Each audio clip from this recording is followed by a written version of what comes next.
Hi everyone, my name is Laura and welcome to Book Bubbler. Whew, happy Friday everybody. It really feels like spring is sticking around here in Wisconsin now. I really hope that's the case. I'm sure we'll have some, 30s and 40 temperatures, but it's supposed to be kind of in the 50s this weekend and I am really excited for it. Like really excited for it. Yeah, I will say too, I know I'm not like super timely about getting back to people and I apologize. I try to do it within a few days, but I'm working on it. Anyways, I might be a little bit delayed too for replying to comments this Friday. I'm getting my second vaccine shot this afternoon. Today's Thursday, April 1st. So I don't know how I'm going to feel. I am hoping I'm going to feel okay. I have some recommendations from some nursing friends of things I can take ahead of time to help myself not feel so awful. I'm just anticipating the worst and not like in a womp womp Debbie Downer kind of way. I just want to be prepared. So I don't know how I'm going to feel. And I will do my best to get back to you as soon as I can. Anyways. Okay, song of the week this week is We're Good by Dua Lipa. It has been in my head for a few weeks now and it's on the radio all the time. I try not to like it, but it's just stuck in my head. It's a bop. What can I say? So enjoy We're Good. Okay, I have 4 books finished this week. And of course, I have to talk about the books that came in and one that I am DNFing and letting go of. So, like I said, today is April 1st. So I did manage to make all 31 days of March. I did not spend any money on books. I am very impressed with myself, especially because I was checking out in my cart a couple of times and about to hit complete order and I'm like, oh no, I can't do this. So I caught myself. Yeah. All right, so in the interest of fairness, I am cheating just a smidge because yesterday they posted the books for Book of the Month Club. So last night I went on and I ordered my book of the month, but like, I'm still calling it 31 days. I'll take it. That's the longest I have gone without purchasing books before, I think, ever in my adult life. Yeah, I know, like a junkie. Not like I am a junkie, let's face facts. Okay, back to the books. So the book that I tried and DNF'd, and I'm realizing that this author just isn't for me. I don't mind the subject matter or anything, and he's very popular, but he's just not for me. And that is David Grann. So I tried reading Killers of the Flower Moon. It made me so angry and so heartsick in the first chapter that I read, and I just thought, you know what? No, I'm not doing it. And he is not a bad writer by any means. Something about it seems stilted when I read it. I feel like I am, like, my eyes are jerking across the lines, if that makes sense. I don't know why that is. It's not because I'm old or like, the font in here is perfectly serviceable. I mean, it's an average size hardcover. It's not bad. I just don't think he is for me. So letting this go. And then 2 books from my friend Jenna that she was going to get rid of. There were lots more I could have taken, but I did not. So the 2 that she gave me are What Happened by Hillary Rodham Clinton. I still would like to read this. Maybe when I'm a little more mentally strong and a little less angry at the orange person that was in charge after. So I've got that. And then also have From the Corner of the Oval by Beck Dory Stein. Blah. This is a memoir about her working in the White House when Obama was in charge. And then from my mom, she did pass this along to me and I'm hoping to get to it within the next year, which is relatively soon for me. This is A Dream of Death by Connie Berry. If you saw my very long mid-month book bash vlog, you saw my mom in there talking about this book and how much she enjoyed it. So now it's on my shelves to read. Okay, before this falls asleep, let's go to the books I finished. So like I said, I finished 4. First up, let's talk about Lowdown Dirty by Holley Trent. This is a BDSM romance novel on Sarah MacLean's very comprehensive, very diverse, ever-growing list of recommended romance reads. I'm not really into BDSM books necessarily, at all, I should say. I'm not. But I do like to try them sometimes. I like trying different things. And this was on sale on Kindle. I thought, sure. So I read 3/4 of this book. in, you know, a few nights. It was interesting. The main characters, of whose names I do not remember at all. Maybe his name is Tim, not sure. But he is a boat builder somewhere down south. I'm going to say Louisiana. And she is working for, she's an architect, younger architect working for a national firm that builds communities. So she's working in this community, building things. There are like 4 or 5 houses that are standard to choose from.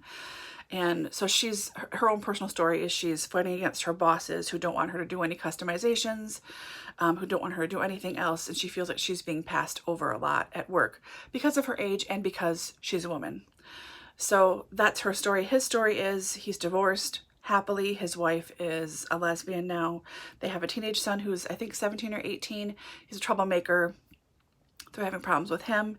Like I said, he's got a very successful boat building business, custom boats, and a small team of people. So these two meet, if I remember correctly, it's not even a meet cute, meet at this essentially hole-in-the-wall ex-plantation house in the middle of nowhere that specializes in people who are into kink and fantasy and all different kinds of stuff.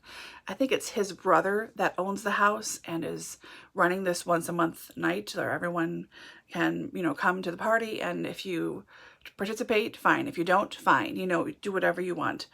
He charges a cover because he's trying to restore the property. This feels like it could be the start of a series quite easily. Anyways, so these two meet there, nothing happens. But they find, you know, as they're talking, he is a dom, she's a submissive. She had a very abusive dom in the past, and she's hesitant to start a relationship again with another dom. And he just sort of figures he'll be single forever until he meets the right person. They meet each other. They realize they're a really good fit. They have a vacation together. They have a whole bunch of sex. It was fine. It was fine. And then for whatever reason, I think probably I got distracted by library ebook checkouts, quite frankly. I let this sit for maybe a month and realized a couple days ago, I'm like, oh, I'm almost done with this. Let's finish. So I was enjoying it just fine, you know, 3 stars or something. And the last quarter, I think maybe I was gone too long and I had lost some of the threads, some of the magic, I guess, of their relationship. It was fine. I mean, it's not super predictable ending-wise. There were some little, I don't want to say twists or surprises, but some less expected results, while still having them end up together. I mean, it's not a spoiler, you know. So this was fine. I'm going to give it a 2-star just because it's not really my thing. I tried it. Her writing is very readable. I just, you know, it was fine. It was okay. The other book I finished, I don't think I'll be able to get to the cover in time, is another Virgin River book. I know. So this is sometimes listed as an in-between the number book, sometimes listed as like on its own. It's a novella. So it's based on this real woman called Rhonda Clemens. She started this place called the Zoe Institute, which when she was a single mother, she started this herself as a way to support herself. So she had 3 kids. Here we go. Sheltering Hearts, Robyn Carr. So this real life woman, she had 3 kids, and her husband had a dot in his mouth that would end up being tongue cancer, and he passed away within a year. And she was pregnant. She was pregnant while he was going through cancer treatment. So she had their son, I think a month after he passed away, and she was really struggling. She had a good support network and she had a good job. Her kids were old enough to take care of themselves to a certain extent, but she's still a single mom of 4 kids. So she started this Zoe Institute to help single mothers. It's mostly run by volunteers. They have, you know, emergency places to stay. They've got support groups, all this kind of stuff. So I think that's wonderful that she did this, and when she was struggling herself, I think it's great. So Robyn Carr wrote a story with this Zoe Institute and this real woman, Rona, is that her name? I forget, at the heart of it, and set in Virgin River. So I like the idea that it's written or based on a real person, a real life heroine. but it was just so predictable and boring. And the main woman, her main character's name is Dory Finn. And all I could think of right away is, did you just watch Finding Nemo? Like, that's all I could think about the whole time. It was so distracting to me. Maybe it shouldn't have been, but it was. And then Clay Kennedy is the main guy who we have seen coming in and out before. I mean, of course, there's these coincidences, and of course, she doesn't want to date, and they end up together, and she's got 2 kids, and she's left an abusive relationship, and so her hackles are up, and I mean, the story you're thinking in your head, here it is. So I'm giving this 2 stars. I feel bad doing that for a real person book based on real things. I think that's a wonderful idea. It sounds like a great institute. I don't know anything about it. I don't know if it's still running, if they have been plagued by, you know, racketeering. I have no idea anything about it. I just know what I read in the beginning. So this was fine. It was fine. 2 stars. What can I say? Speaking of fine, and I feel really badly kind of just being so meh about this classic, but 100 Years of Solitude by Gabriel Garcia Marquez.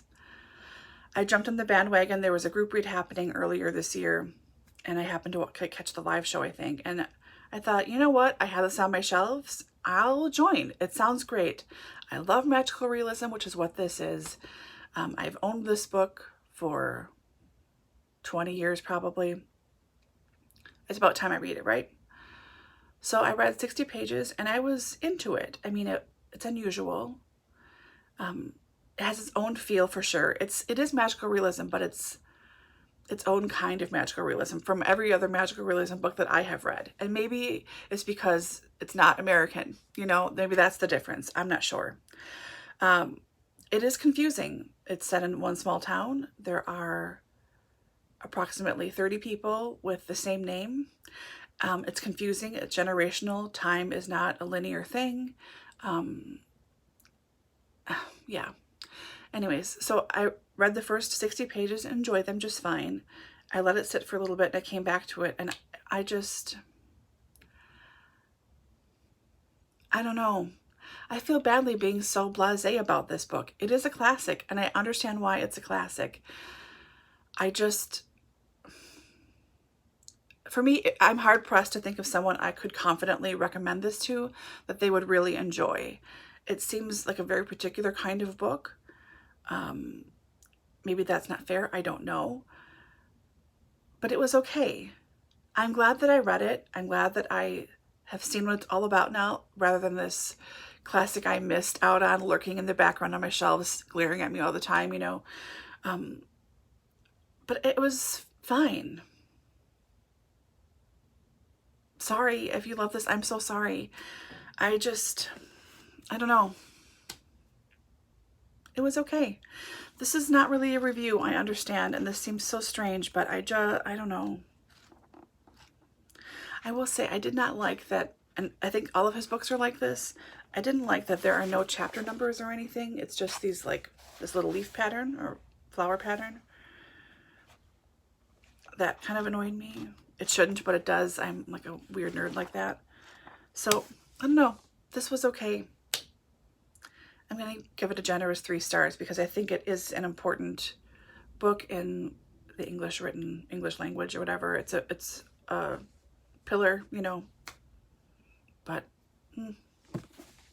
sorry. And the last one I read is a thriller, The Sundown Motel by Simone St. James.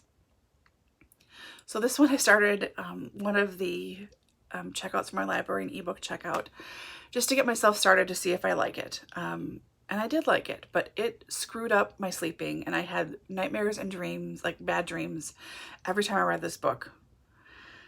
Because again, I only read my Kindle in bed. So I'm trying to go to sleep when I'm reading this thriller. Not smart on my part, I understand, but it was really creeping me out.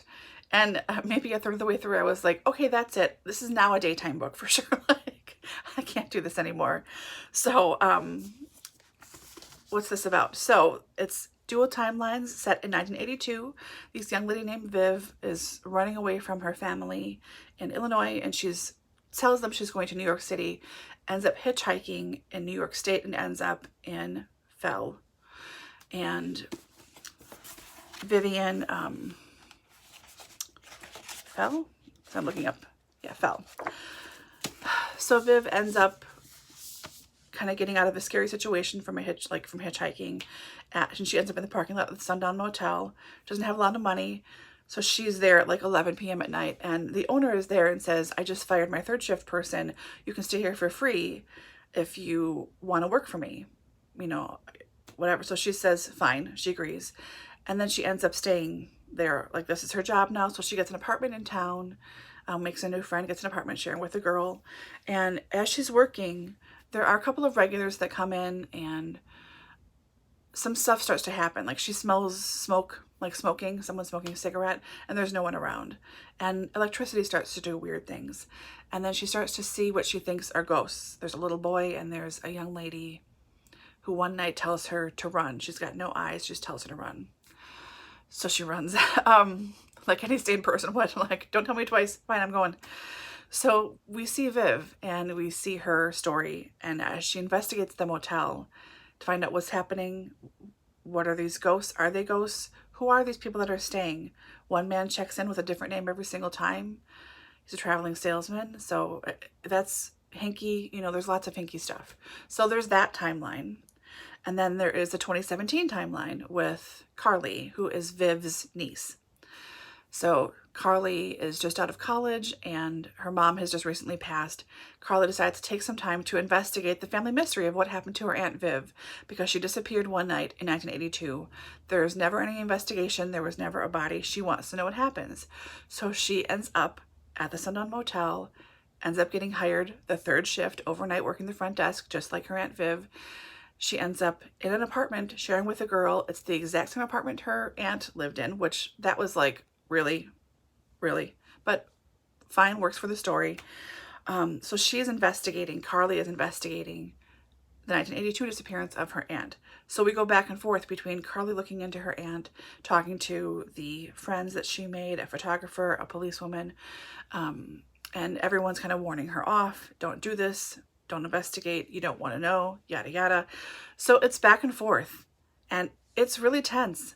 Again, I don't really read thrillers. I read mysteries and more cozies than that. But I enjoyed the heck out of this. I really liked it. And from what you guys have said when I talked about this previously, that you guys seem to really like her as a writer. I didn't realize that I have another book of hers. I have The Broken Girls by Simone St. James, another Book of the Month Club pick from a couple of years ago. So I'm going to read that one next just because I own it. But I really liked this. 4 stars. A daytime book for sure. But really enjoyable. I'm going to pass it to my mom and see if she will like it too.